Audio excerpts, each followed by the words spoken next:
풍수지리라는 요소가 들어간 것도 네. 한국 관객들의 어떤 흥미를 자극하는 요소가 아닐까 싶기도 하고. 아마 한국인들만큼 땅에 대한 관심이 지대한 민족이 없을 거예요. 그 뭐 부동산 관련된 얘기도 그렇지만 우리가 묘자리 가는 것 갖고도 굉장히 신경을 많이 쓰는 민족이긴 하잖아요.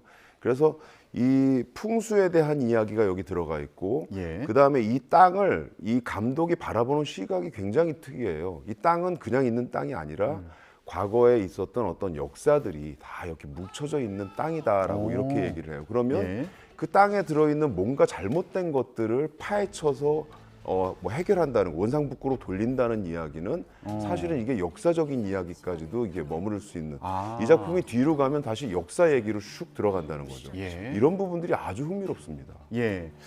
그러니까요. 이게 묘를 잘못 써서 뭐 집안에 좀 안 좋은 일이 생기는 것 같다라는 그 집안의 부탁을 받고 네. 묘를 이제 이장하려고 네네. 이제 모인 네. 그 사람들인데, 이게 뒤로 갈수록 항일 코드가 이제 눈에 맞습니다. 띈다 이런 얘기들도 있습니다. 그러니까 알고 보니 이 집안이 뭐 친일했던 집안이라는 거. 그 다음에 그 밑에 들어가 보면 일제 잔재로서, 우리가 이제 사실은 그 얘기들이 되게 많이 나오고 있어요. 예전에 쇠말뚝 얘기도 굉장히 많이 나왔잖아요. 일제의 잔재로서 그 밑에 심겨져 있는 또 하나의 뭔가가 있다. 예. 근데 그거를 파헤쳐서 원 상태로 돌린다.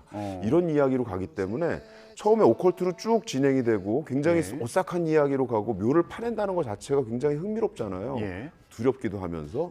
그러다가 점점점 파고 들어가면 이게 뭔가 역사적인 코드가 여기 안에 같이 들어가 있구나. 그래서 메시지가 뒤로 갈수록 좀 새로운 쪽으로 옮겨가지만 그게 굉장히 흥미롭게 진행이 됩니다. 그렇군요. 그러니까 앞부분에서는 굉장히 어떤 그 묘한 분위기에 빠져들듯이 영화를 네. 보다가 뒤로 갈수록 이제 다른 코드가 나오면서 맞습니다. 또 흥미로운 또 여러 가지 예. 해석할 것들이 있다. 오컬트가 뒤로 갈수록 사실은 점점 더 공포감은 높아지거든요. 근데 이 공포감이 높아지는 만큼, 이 작품도 마찬가지인데 높아지는 만큼 그 이야기가 갖고 있는 은유적인 요소들이 막 들어가니까 네. 관객 입장에서는 저걸 어떻게든 파내야 되라는 쪽에 굉장히 몰입을 하면서 끝까지 재밌게 볼 수 있는 작품이 된 거죠.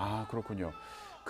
이런 의미가 있는 것들을 좀 해석하고 싶어하는 관객들 같은 경우는 여러 차례 보는 관객들도 있습니까? 그런 거 두고 요즘에 N차 관람이다 이렇게 맞아요. 얘기하던데요. 이 파묘도 지금 N차 관람 얘기들이 나오고 있고 뭐 7번 봤다, 8번 봤다 이런 얘기들이 나오고 그래요? 있어요. 근데 그렇게 되려면 어떤 요소가 있어야 되냐면 끊임없이 이 안에서 뭔가 발견해낼 수 있는 코드들이 있어야 되거든요. 근데 이 작품에는 이제 그런 영화 속에 숨겨진 코드들, 흔히 얘기하는 뭐 이스터 에그라고 얘기하는 몰래 숨겨놓은 메시지 같은 것들이 상당히 많이 코드들로 들어가 있어요. 그래서 그 안에 그냥 훅 지나간 자동차라고 봤는데 자동차에 있는 그 번호판이 알고 보니까 이 3.1절 얘기하는 03201이라든가 뭐 이런 것들을 발견하게 되는 거예요. 그 다음에 여기 나오는 그 4명의 인물이 말씀드렸지만 4명의 인물의 이름이 처음에는 그냥 이름만 나와서 그런가 보다라고 생각했는데 나중에 알고 보니까 이 이름이 다 독립운동가 이름에서 따왔다. 그래서 뭐 대표적인 게 뭐 봉길, 누군지 아시겠죠? 예. 네네네. 이런 인물들의 얘기가 나왔다. 그러니까 이 영화 자체가 영화로 끝나는 게 아니라 영화 안에 들어있는 많은 코드들에 의해서 이야기들이 계속 만들어지고 이런 이야기들이 만들어지는 건 요즘 영화 흥행에서 제일 중요한 게 입소문이거든요. 예. 입소문을 끊임없이 만들어내는 거고 그 다음에 그 안에서 화제성이 계속 나오기 때문에 요즘 이런 화제성이 SNS를 타고 확산이 되면서 이게 2주 만에 굉장히 빠른 속도로 600만 관객이 돌파한 이유도 이런 젊은 세대들이 SNS를 통해서 이런 입소문을 확산시킨 부분들 이것도 굉장히 주요했다고 봅니다. 그런데 저희가 이제 항일 코드와 관련해서도 얘기를 해봤잖아요. 일부에서는 그것과 관련해서 이념 논쟁도 벌어지는 것 같더라고요. 네, 어떤 네. 상황입니까?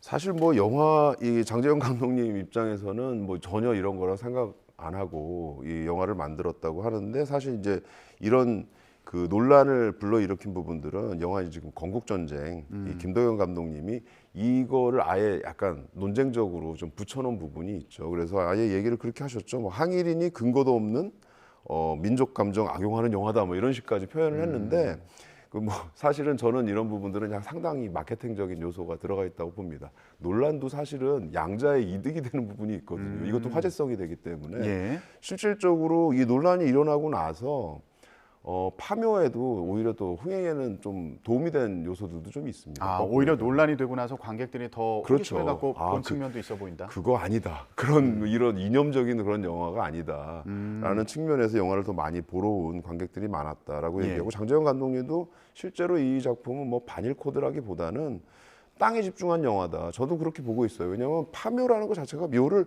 파내는 어떤 이야기잖아요. 근데 예. 파내는 이야기가 뭐냐면 잘못된 과거를 원상태로 돌린다는 의미. 이게 사실은 묘자리 이장할 때도 그런 얘기를 하는 거잖아. 네. 그래서 이게 같이 들어가 있기 때문에 저는 그런 의미가 더 훨씬 강하다고 보입니다. 네.